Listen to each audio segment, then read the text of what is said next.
पता चला जी।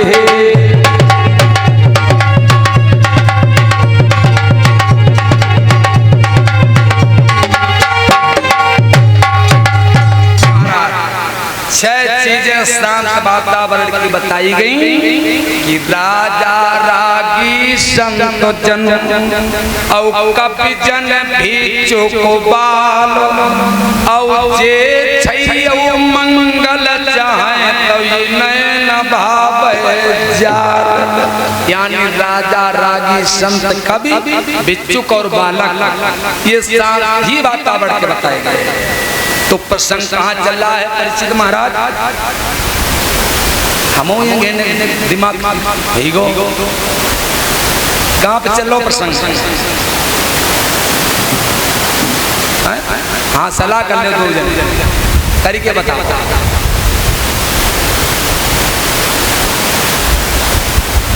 अब तो प्रसंग घुमाओ लगे नहीं। इंटर में हम जब पढ़ते गुरु जी तो एक अध्यापक जी हमको पढ़ाओ कौन चीज एक कवित्र सुनाओ। बेकात लला इनसे तुम दूर रहियो ना सेंटर कॉलेज का मारा। तो फिर कौन चीज बताओ कि 10 हाथ खूंटा से हमेशा दूर रहियो। 10 हाथ खूंटा से और 20 हाथ झूठा से और 30 हाथ दूर रहो चुगली और जुआरी से और 40 हाथ शराबी से और 50 हाथ कबाबी से 60 हाथ दूर रहो चोर और व्यभिचारी से और 70 हाथ क्रोधी से और 80 हाथ लोभी से और 90 हाथ दूर रहो दूसरे की नारी से 100 हाथ याले से 1000 हाथ साले से और 1,00,000 हाथ दूर रहो सारी और सराज। समझे महाराज? हाँ तो जहाँ पर यो तन रखो वन मनौ रखो अब तो प्रसंग बढ़ाओ लगे नहीं कोई। अब जब मैया सीता ने धनुष को उठाया तो जनक जी ने ये प्रतिज्ञा महाराज की, क्योंकि विद्वान लोग बताते हैं शास्त्री लोग कि वहां जनकपुर में सीता का स्वयंवर था, लेकिन मैं कह रहा हूं चैलेंज के साथ सीता का स्वयंवर नहीं था महाराज। अगर स्वयंवर था तो वहां बताते नहीं हैं कि सीता राम का स्वयंवर कहां हुआ था। परिचित जी जनकपुर में अगर हुआ है तो वहां तो जनक की प्रतिज्ञा ये थी कि जो धनुष तोड़ेगा उसके साथ में सीता का विवाह करेंगे। और लोग कहते थे स्वयंवर था जनकपुर। स्वयंवर को अर्थ का होता मालूम है? स्वयंवर का मतलब होता है कि लड़की स्वयंवर को तलाश ले। लड़की स्वयंवर को तलाश ले उसको स्वयंवर कहते हैं। और हुन तो जनक की प्रतिज्ञा थी तो स्वयंवर भैया कहाँ हो? स्वयंवर अगर मास्टर साहब हुआ है तो माता को सब वाटिका में हुआ था। ध्यान दीजिए काहे कि सीता नहीं राम कहू देखा है और राम नहीं सीता कहू देखा और दोनों के नैना और लगे हुए और दोनों नहीं ऐसा दृश्य देखा। जो राम ने सीता को देखो सीता ने राम कहू। हाँ चक्कर बनी गए न सीता का पला जब गए न राम के महाराज। तो हुन स्वयंवर भव तो काहे। एक बात और बता मैं बातें 3 प्रकार का और होती परिचय। एक तो मोहिसे होती और दूसरी हाथन से और तीसरी आँखों से और होती आँखों से। तो राम सीता के अगर तो सब बाटी कम बातें तो आँखों से भाई आती। हाँ समझे महाराज? तो प्रसंग पर आ जाइए का समय थोड़ा कम है, चौरेगो को समय नहीं है। तो अब महाराज प्रतिज्ञा जनक ने की जो धनुष को तोड़ेगा उसके साथ सीता पुत्री का विवाह करेंगे। अब ये प्रतिज्ञा क्यों की जनक कि जो धनुष तोड़ेगा, सब लोग जोड़ने की बात कर रहे हो, जनक महाराज दद्दा तुड़िए की बात कर रहे हो। अच्छा शंका है कि जनक को अगर प्रतिज्ञा करनी थी तो विद्वानों ये करनी थी कि हम राजा हैं तो मेरी लड़की को दूल्हा महाराजा होना चाहिए। क्यों भाई? प्रतिज्ञा ये करते। और हर माता पिता को ये च्वाइस होती है कि अगर हम 2 बीघा के जूता हैं तो मेरी बिटिया को ज्यादा नहीं तो 2.5 बीघा वालों फिर हो, अरे ज्यादा नहीं तो बराबरी को मामला फिर हो। क्यों महाराज? या कोई प्रतिज्ञा ना जनक ने करी, और जनक ने ये प्रतिज्ञा की जो धनुष तोड़ेगा उसके साथ सीता का विवाह करेंगे।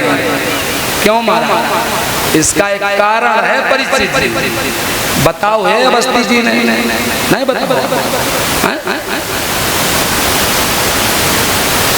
चलो अच्छा हम जाना सोचो कि कोई शास्त्री को जाना जितने अपने के सीनियर है गंगा जमुना और कहाँ लौटे जिला धार दतिया भिंड एमपी मध्य प्रदेश और इधर गोरखपुर ताप्ती नदी तक जितो गंगा जमुना के बीच में ब्यास अपने सीनियर कोई ऐसो नहीं जिसे सुरेश भेड़ा ना भाव हो। हाँ पूछनी जो न मानो, समझे मां? हाँ और मेरे जिले में मेरा दूसरा नंबर है रजिस्ट्रेशन, मेरे पास पढ़ा दिखाएंगे आपको। हाँ जी जी, ये आपके आशीर्वाद से वैसे कुछ नहीं है, लेकिन दूसरा नंबर मिला है। एक मिश्रा जी नंबर 1 में है, दूसरा नंबर मेरा जिला कानपुर नगर और जहाँ का है। तो अब महाराज परीक्षित जी इसमें क्यों प्रतिज्ञा की? प्रतिज्ञा इसलिए की कि जब ये रावण धनुष लाया था, ध्यान दीजिए गड़ी बात बता रहा हूँ, तो जनक के जमाने में माताएं बहनों ने श्रोता लाया था। जनक के जमाने में नहीं रावण धनुष लाया था। जनक के पिता का नाम था निम्न, जनक के पिता का नाम था निम्न, और जब राजा निम्न की जांग का मंथन हुआ था परीक्षित जी, तब ये जनक की उत्पत्ति हुई, तब नाम जनक पड़ा था। समझे महाराज? तब जनक ने उस धनुष को देखा तो जनक आज आरती पूजा पाठ धनुष का करने लगे। भोले बाबा प्रसन्न हुए कि महाराज देश की हड्डियों को जनक जी महाराज आज पूजन कर रहे हैं। तो कैलाश पर्वत से जब जनकपुर में आए तो भोले बाबा बोले, हे जनक तुम्हारी आज भक्ति पर प्रसन्न है, तुम हमसे वरदान मांग लो। तो जनक जी हाथ जोड़ के बोले, भगवान अगर वरदान देना है तो एक वरदान दो कि एक दिन मुझे पार ब्रह्म नारायण के दर्शन हो। क्या वरदान मांगा? कि पार ब्रह्म नारायण के दर्शन हो। तब भोले बाबा ने कहा, हे जनक जो ये धनुष तोड़ेगा वही पार ब्रह्म नारायण ही होगा। तब ये जनक ने प्रतिज्ञा की कि जो धनुष तोड़ेगा उसके साथ सीता का विवाह करेंगे। बात समझ में आ रही ना? खूब समझ में ना आवे तो पैसा वापस है। हाँ। तो अब सबके लिए पत्र लिखा, एक ही बात लिखी जनक जी ने। कौन सी?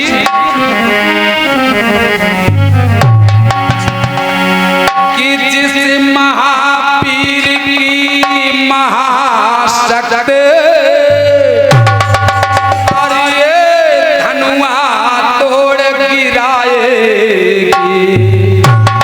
बस उसी वीर को अरे निर्विवाह और जानकी विवाही जाएगी।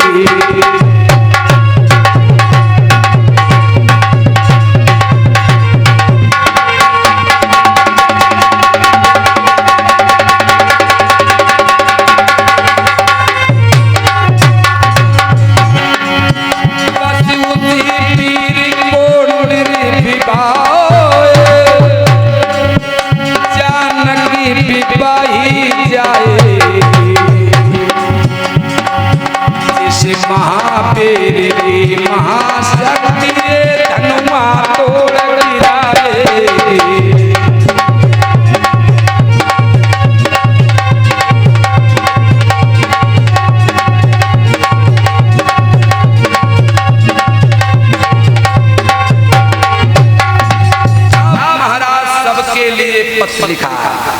इधर विश्वामित्र के लिए भी पत्र लिखा गया। अब ये विश्वामित्र को जब पत्र मिला, कब? कुंवार के शुक्ल पक्ष एकादशी को पत्र मिला और कुंवार के शुक्ल पक्ष द्वादशी को भगवान राम लक्ष्मण को लेकर अब जनकपुर के लिए महाराज चले हैं। और कैसे जा रहे हैं? अब विश्वामित्र लेकर के आज चल रहे हैं जनकपुर के लिए।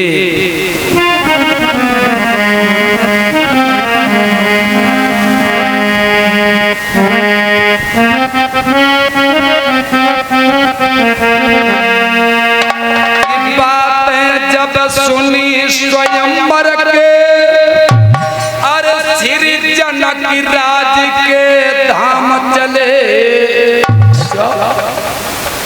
महाराज जनक जी के नगरी के लिए भगवान राम लक्ष्मण को विश्वामित्र लेकर चले। की बातें जब सुनी स्वयंवर के और श्री जनक राज के धाम चले। अरे कुंवर शुक्लायर द्वादशी को गुर के संग मई श्री राम चले।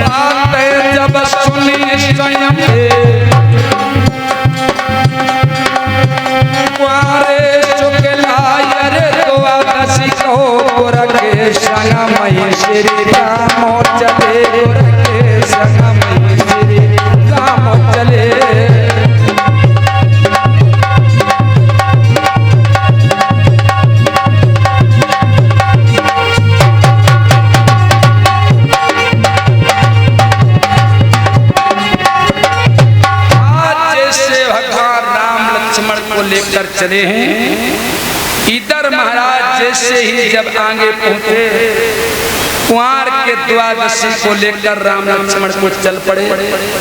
आगे विश्वामित्र जब चले तो एक निर्जन वन मिला महाराज।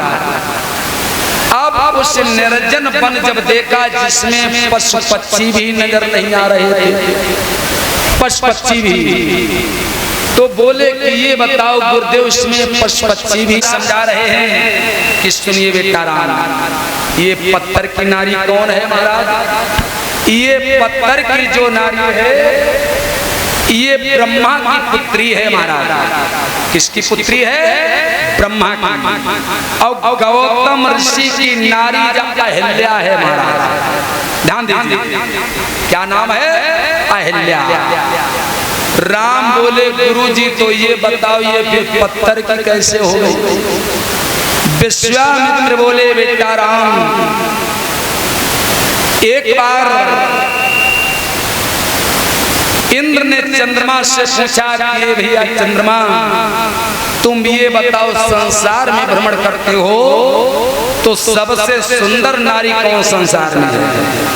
चंद्रमा ने कहा हे इंद्र, सबसे सुंदर नारी गौतम ऋषि की नारी अहिल्या है। तो इंद्र ने कहा अगर हम छल करें तो कैसे करें? छल करें तो कैसे करें? चंद्रमा ने कहा जब ब्रह्म मुहूर्त में मुर्गा आवाज देता है तब गौतम ऋषि गंगा स्नान को चले जाते थे, तब तुम चले जाना और छल कर देना। इंद्र बोला भैया चंद्रमा ऐसा कीजिए, ना हो तो तुम ही मुर्गा बन जाओ। चंद्रमा कर बोले सो सांकर खोले, हमें तरीका बताया हमें मुर्गा बन जाए। ज्यादा जब निवेदन इंद्र ने किया तो देखिए माताएं बहनों वो चंद्रमा जो है मुर्गा बनकर गौतम ऋषि को दिया गया। कैसे चला है? अरे की मुर्गा बनिया और जे राजा इंदौर के कहीं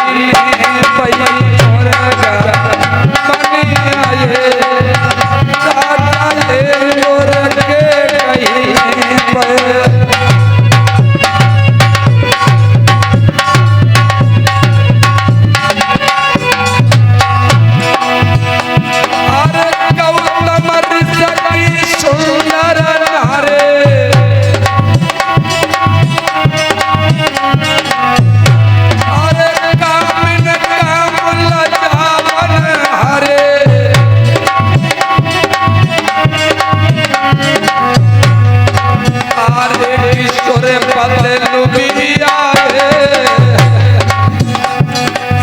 राजा इंदुर के कहीं मुर्गा बनिया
रात के 12 बजे परीक्षित जी मुर्गा बन के गौतम ऋषि कुटिया के लिए चला। जब 12 बजे पहुंचा स्क्रीन लगा दिया महाराज। गौतम ऋषि ने सोचा ब्रह्म मुहूर्त हो चुका है, लिया कमंडल गंगा के किनारे पहुंचे गौतम ऋषि। पहला कमंडल डुबोकर डाला, गंगा खड़ी हो गई। गंगा कहीं कौन है चांडाल जो रात के 12 बजे सोता हुआ जला दिया। दूसरा कमंडल डुबो करके डाला, गंगा जी बोली कौन है नालायक जो रात को स्नान करा। गौतम ऋषि बोले मैया मैं तो गौतम ऋषि हूँ। गंगा कहीं रात के 12 बजे का नहीं माँ, जब मुर्गा ने आवाज दी तब आया है। गंगा जी बोली वो मुर्गा नहीं है, अरे वो तो चंद्रमा है जिसने आवाज दी, वो मुर्गा नहीं है, तेरे साथ छल हो रहा। और जात को अपने आंगन में तेरी नारी अहिल्या के साथ इंद्र छल कर रहा है। भीगा हुआ चला गौतम ऋषि अम्मा भाग खड़े भये। जो दरवाजे पहुंचे देखा चंद्रमा मुर्गा के भेष में बैठा हुआ। भींगा हुआ अचला जैसे फटकोर के मारा तो आज भी चंद्रमा में माता में दाग लगे हैं। देख लो आज लगे हैं। जैसे जब छोटे छोटे लल्ला ना कब रोन लगा तब माता मैं लल्ला वो चुप पर तो झुन्ना मौसी में दुकरिया चकिया चलाई। वो झुन्ना मौसी है ना, वो झुन्ना मौसिया है काहे भैया मास्टर साहब। चंद्रमा पुल्लिंग है, स्त्रीलिंग नहीं है। खारे पानी से निकला विष किसका भाई, जो गौतम ऋषि नारी अहिल्या से कलंकित है। चंद्रमा को कलंकित कर दिया। जब ये पहुंचा तो एक लड़का था, इंद्र को देखा। इंद्र से कहा ये बताओ रे नालायक, तूने एक भक्त के कारण तूने मेरा रूप धारण किया। परीक्षित जी तो मेरा श्राप है कि ओरे इंद्र तेरे 1000 भाग हो जाएं। गौतम ऋषि के श्राप से 1000 भाग इंद्र के हो गए। हजारों वर्ष तक तपस्या की तो 1000 भागों की जगह विद्वानों 1000 नेत्र भी हो गए। ध्यान देना। एक लड़का था, उससे कहा ये बताओ तेरी मैया के भवन में आया था जिसका नाम है विद्वानों सतानंद। गौतम ऋषि के बालक का नाम है सतानंद। सतानंद ने कहा पिताजी मुझे नहीं मालूम कोई आया था कि नहीं आया। गौतम ऋषि ने सोचा कि संत का बालक होते हुए झूठ बोला तो मेरा क्या श्राप है कि आज से तू पुरोहिती का कार्य करेगा, धर्म अधर्म का अन्न खाएगा। चरणों पर सतानंद गिर गया कि पिताजी मेरा उद्धार कब होगा। गौतम ऋषि ने वरदान दे दिया कि त्रेता में जब राम सीता का विवाह होगा तब वहां से तेरा उद्धार हो जाएगा। एक लड़की थी माताएं बहनों, गौतम ऋषि अहिल्या की पुत्री जाको नाम तो अंजना। ध्यान देना, अंजना था।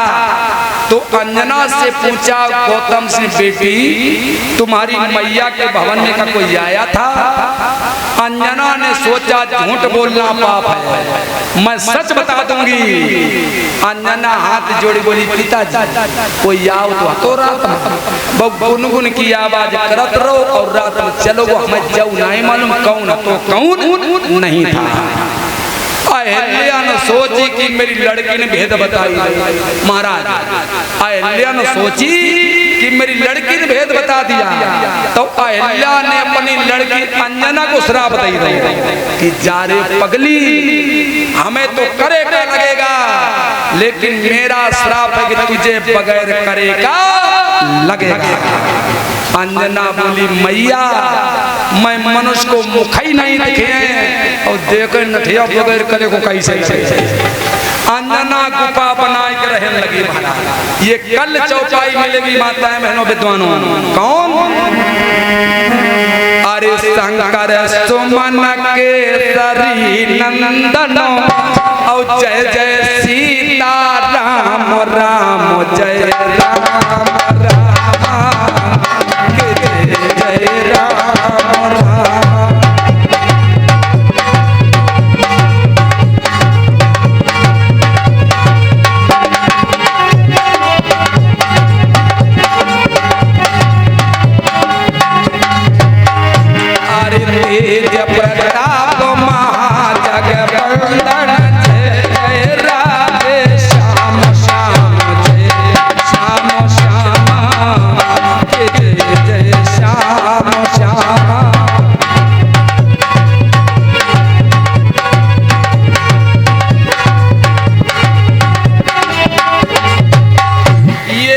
चौपाई आपको दी जाएगी कि शंकर सुमन औ केसरी नंदनो तेज प्रतापो महाजगबंधन।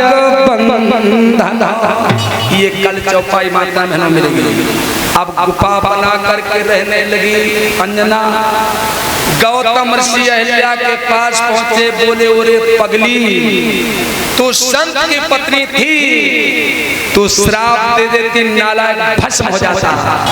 अब ध्यान देना परीक्षित जी अहिल्या परम श्रोता दुई दुई अत्याचार महाराज हो रहे हैं। एक तो इंद्र ने अत्याचार किया और दूसरा महाराज गौतम ऋषि कर रहा है।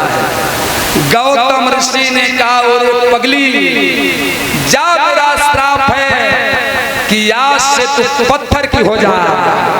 विश्वामित्र बोले बेटा ये वही पत्थर की पड़ी हुई है अहिल्या और तुम्हारी आस में सतयुग से त्रेता तक महाराज पड़ी रही। परिचय ऐसी विद्वानों तीन देवियां हैं नारियां नहीं हैं। एक तो अहिल्या जो सतयुग से त्रेता तक भगवान राम की आस में पड़ी रही और दूसरी कौन? राजा बल की पुत्री जाको नाम शिवरी जो मतंग मुनि की कुटिया पर सालों रास्ता साफ कर रही। ऐसे अरे शिवरी पैठी आस लगाए और राम मेरे कब घर आएंगे।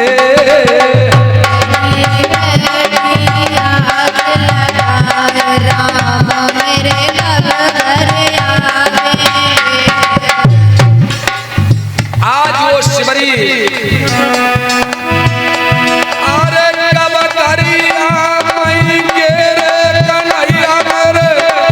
घर आएंगे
फल बन से लाए,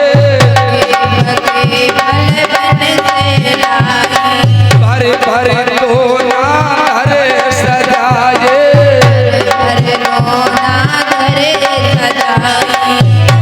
अरे जाति पात बिसराई राम मेरे कब घरया महीने, और बड़ी पैठी आस लगाए राम मेरे कब घरया महीने।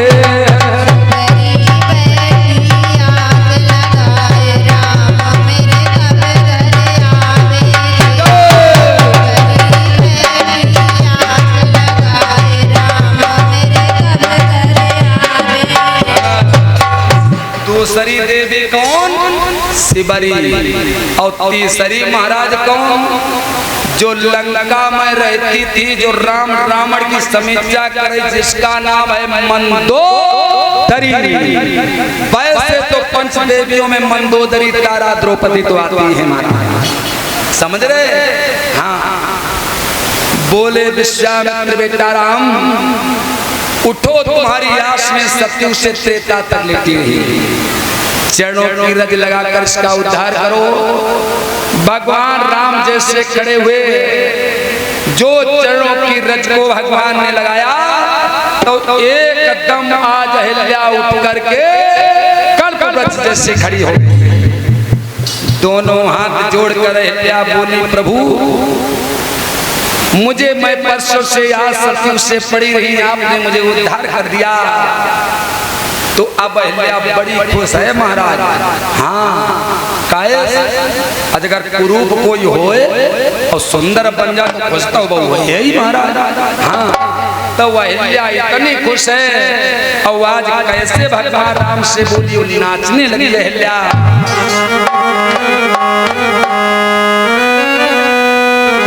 अरे